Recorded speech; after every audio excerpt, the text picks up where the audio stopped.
పేరుకే రమణ అన్నట్టు పేరుకే మినపట్టండి. ఎందుకంటే దాంట్లో సగం రైసే ఉంటుంది. ఇలా పెసరట్టు వేసుకొని చూడండి, అసలు రైస్ లేకుండా చాలా క్రిస్పీగా వైబ్రెంట్ గ్రీన్ కలర్లో చేసుకోవచ్చు. ఈ చట్నీతో సర్వ్ చేసుకుంటే అస్సలు వదిలిపెట్టరు. ఈ చట్నీ వీడియో నెక్స్ట్ పోస్ట్ చేస్తాను. ఫస్ట్ అయితే ఒక గ్లాసుడు పెసలు తీసుకోవాలి. అవి పొట్టు ఉన్నవే తీసుకోండి, అప్పుడే ఫైబర్ ప్రోటీన్ రెండు అందుతాయి.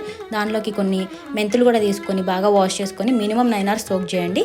లేదు కొంచెం ఎక్కువ సోక్ చేసి మేము మొలకెత్తిస్తామంటే ఇంకా మంచిదండి. సో వాటిని మళ్ళీ ఒకసారి వాష్ చేసుకొని మిక్సీ జార్లోకి ఆర్ గ్రైండర్లోకి తీసుకొని ఇలా చిల్లీస్, జింజర్, అలాగే జీలకర్ర, ఉప్పు, కొంచెం వాటర్ పోసుకొని ఇలా గ్రైండ్ చేసుకోండి. తర్వాత డైరెక్ట్గా పెనం మీద వేసుకోవాలండి దోశలు.